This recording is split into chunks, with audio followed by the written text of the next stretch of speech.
नमस्कार भोजपुरी लवर्स। तो इस शानदार मूवी की शुरुआत होती है जहां दो दंपति एक ऑफिस में कुछ कागजात साइन करके घर वापस जाते हैं और उसी ऑफिस में उनके दो बेटे काम करते हैं जो उन्हें कुछ पैसे देकर विदा करते हैं। वहीं दूसरी तरफ घर पर कुछ सरकारी कर्मचारी राशन कार्ड के नाम सुधारने और नए नाम जोड़ने तथा जो लोग नहीं हैं उनके नाम हटाने के लिए आए होते हैं। वही धर्मदेव राशन कार्ड से एक नाम काटने के लिए बोलते हैं क्योंकि उसे वो अपनी संतान नहीं मानते, क्योंकि उसकी वजह से इस खानदान को बहुत सारी समस्याओं का सामना करना पड़ा है, ऐसा उनका मानना है। सीन शिफ्ट होता है और सुपरस्टार खेसारी लाल की एंट्री होती है जो इस मूवी का काफ़ी ही आइकॉनिक किरदार निभा रहे हैं। इसमें इनका नाम मुरारी होता है जो एक पागल का किरदार निभा रहे हैं। एंट्री इतनी दमदार है कि आप लोटपोट हो जाएंगे। कभी किसी के साइकिल को गिरा देना, कभी किसी के पॉइंट को उतार देना, बहुत ही ज़बरदस्त तरीके से इस सीन को फिल्माया गया है। जब गांव वाले परेशान होकर मुरारी को पागल पागल बोलकर मारने लगते हैं तब मुरारी बोलता है, हम पागल ना, हम धर्मदेव के लड़का हैं, अर्थात मैं पागल नहीं हूँ, मैं धर्मदेव का लड़का हूँ। जिससे गांव वाले उसे धर्मदेव के पास ले जाते हैं और उसका कंप्लेन करते हैं।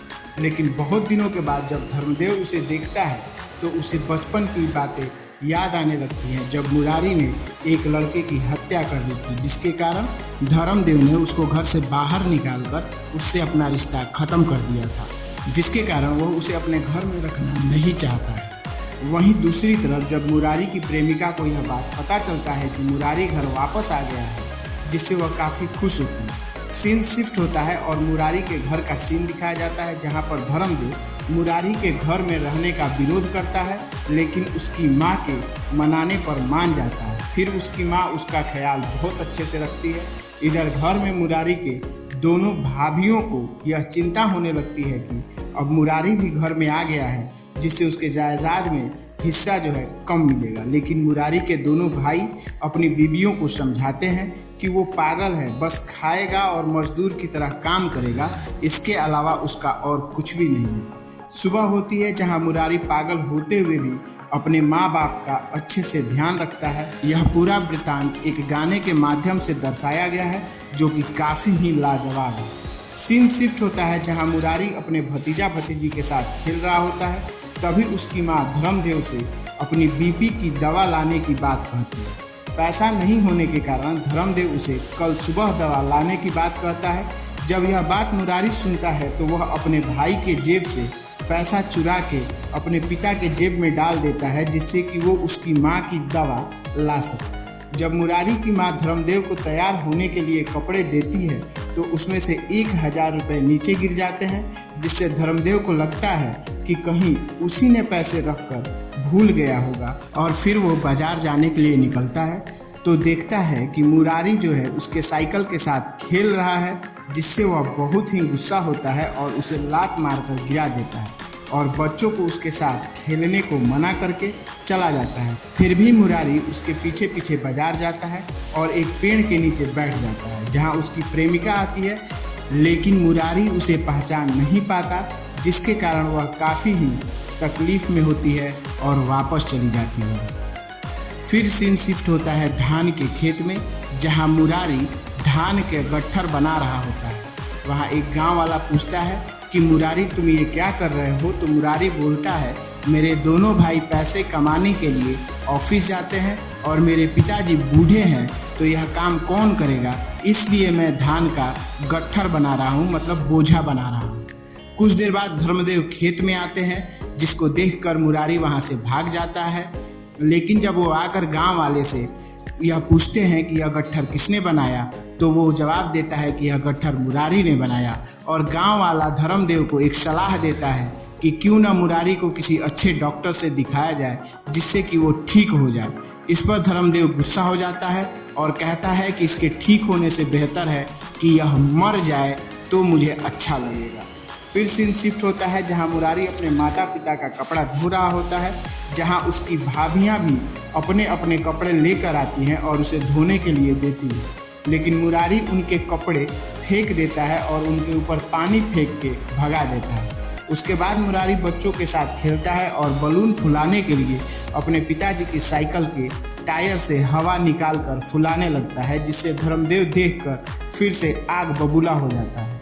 यहाँ यह साफ साफ दिखता है कि धर्मदेव मुरारी को देखना भी पसंद नहीं करता है। फिर सीन रात में शिफ्ट होता है, जहाँ धर्मदेव अपनी पत्नी को दूध लाने के लिए आवाज़ लगाता है। किसी कारणवश जब पत्नी नहीं सुनती तो मुरारी झट से उठ के किचन में जाता है और वहाँ से दूध लेकर अपने पिताजी के पास जाता है। लेकिन रास्ते में ही मुरारी की माँ उसे रोक देती है, क्योंकि उसे पता है कि अगर वो लेकर जाएगी तो उसके पिताजी फिर से गुस्सा हो जाएंगे। इसलिए वो दूध खुद ले लेती है और लेकर जाकर धर्मदेव को देती है।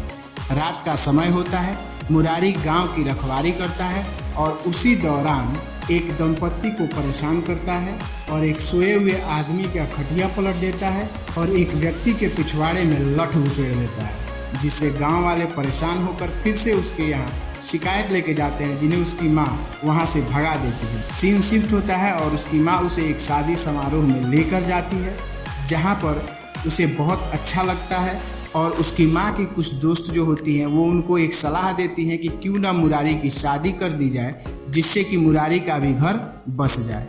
यह बात उसकी माँ घर आकर अपने बहुओं को बताती है, लेकिन उनकी बहुएं इस बात पर राजी नहीं होती और उनको खरी खोटी सुनाने लगती है। फिर से मुरारी की माँ यह बात खाना खाते समय अपने दोनों बेटों को बताती हैं, जिससे कि उनके दोनों बेटे भी गुस्से में आ जाते हैं और अपनी माँ को खरी खोटी सुनाने लगते हैं, जिससे उनकी माँ रोने लगती है, जो कि मुरारी को अच्छा नहीं लगता और मुरारी जो है इन सभी को मारने पीटने लगता है। इसी दौरान धर्मदेव आता है और घर की यह हालत देखकर वह मुरारी को काफ़ी बुरी तरीके से मारने लगता है, जब उसकी माँ आकर उसे बचाती है। अगले सुबह दोनों भाई आते हैं और मुरारी के घर में रहने का विरोध करते हैं, जिससे कि धर्मदेव मान जाता है और मुरारी को पागल खाने भेज देता है। यहाँ काफ़ी ही एक इमोशनल सीन दिखाया गया है, जिसे देखकर आपकी आंखों में आंसू आ जाएंगे। इसके पश्चात धर्मदेव, उसकी पत्नी और उसके बेटे बहू एक साथ बैठकर घर में किसी मुद्दे पर बात कर रहे होते हैं और धर्मदेव अपनी पत्नी को सांत्वना दे रहा होता है। तभी उसकी बड़ी बहू बताती है कि पिताजी के रिटायर होने के बाद से अभी तक इनके ऊपर 7 लाख रुपए जो है खर्च हो गए हैं।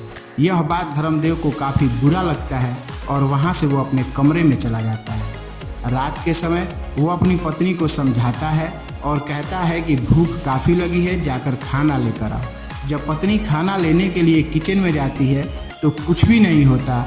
इससे उन दोनों को काफ़ी ही ठेस पहुंचता है, जबकि उनके बाल बच्चे भी इसका समर्थन नहीं करते और कहते हैं कि यदि खाना ख़त्म हो गया है तो क्या हो गया, खाना दोबारा बन जाएगा। और इस चीज़ को लेके धर्मदेव काफ़ी दुखी होते हैं और अपनी पत्नी के साथ पैकिंग करके शहर में चले जाते हैं। शहर में जाकर वहाँ एक वृद्धा आश्रम में जाते हैं, जिसका नाम होता है पितृछाया। वहाँ पर खाना खाते समय वहाँ का मैनेजर जो है इन्हें देखकर कुछ नोटिस करता है और किसी को कॉल लगाता है। उसके बाद वहाँ का भव्य व्यवस्था देखकर, स्वागत देखकर और वहाँ जो भी बुजुर्ग लोग रहते हैं उनका रख रखाव ख्याल करना, ये सारी सुविधाएं देखकर धर्मदेव और उसकी पत्नी मंत्रमुग्ध हो जाती हैं और वो मैनेजर से मिलकर उस वृद्धा आश्रम के मालिक से मिलने की इच्छा प्रकट करते हैं। मैनेजर भी यही चाहता था और उन लोगों को लेकर उस वृद्धा आश्रम के मालिक के घर जाता है, जहाँ पर उस मालिक की पत्नी इनका काफ़ी भव्य स्वागत करती है, काफ़ी आदर से इन्हें अंदर ले जाती है और इन्हें माँ पिताजी कहकर पुकारती है। जब धर्मदेव की पत्नी की नज़र वहाँ दीवार पर पड़ी एक फोटो पे जाती है तो उसके मुंह से मुरारी का नाम आता है। यहाँ पर इस कहानी का एक प्लॉट रिवील होता है कि वह जो वृद्धा आश्रम था या फिर जिस घर में वो लोग थे वो घर मुरारी का ही था। यहाँ पर कहानी का एक प्लॉट जो फ्लैशबैक में दिखाया जाता है। शुरू में जब मुरारी को घर से निकाला गया था तो वो भागकर बॉम्बे चला आया था। यहाँ आकर एक कंस्ट्रक्शन कंपनी में मजदूरी करने लगा था, लेकिन कुछ दिनों बाद कुछ लोग एक मजदूर की मजदूरी मार रहे थे, जिसके अगेंस्ट में वो झगड़ा कर बैठा। यहाँ फाइटिंग सीन दिखाया जाता है और उसके बाद से अपना वो एक मजदूर यूनियन चलाता है और धीरे धीरे करके वो अपना एक कंस्ट्रक्शन कंपनी खड़ा कर देता है। और इस सक्सेसफुल बिजनेसमैन बनने के बाद से एक बार रास्ते में उसे एक पागल लड़का दिखाई देता है जिसके मम्मी पापा उसे काफ़ी ज़्यादा प्यार करते हैं। यही सोचकर कि मुरारी को भी अपने माता पिता का प्यार मिलेगा, वो भी एक पागल बनके अपने गांव में चला जाता है। वहां जाने के बाद जो हुआ है वो पहले ही मैंने एक्सप्लेन कर दिया है। उसके बाद भी धर्मदेव नहीं पिघलता और उसे एक कातिल कहकर संबोधित करता है, जहां पर एक और सच्चाई जो है रिवील होती है, जहां मुरारी की पत्नी बताती है जिस हत्या के लिए धर्मदेव मुरारी को दोषी मानते हैं वो हत्या मुरारी ने किया ही नहीं था। उनकी पत्नी बताती है कि जब बचपन में मुरारी ने उस लड़के से झगड़ा किया था, उस समय धर्मदेव मुरारी और उस लड़के को ले जाकर एक कमरे में बंद किए थे। तो उसी दौरान वो लड़का जो है जाकर कमरे में पड़े एक नुकीली चीज़ पर गिर गया था, जिससे उसकी मृत्यु हो गई थी। धर्मदेव को बचाने के लिए मुरारी ने ये सारी चीज़ें अपने सर पर ले ली, जिससे कि धर्मदेव को कुछ नहीं हो।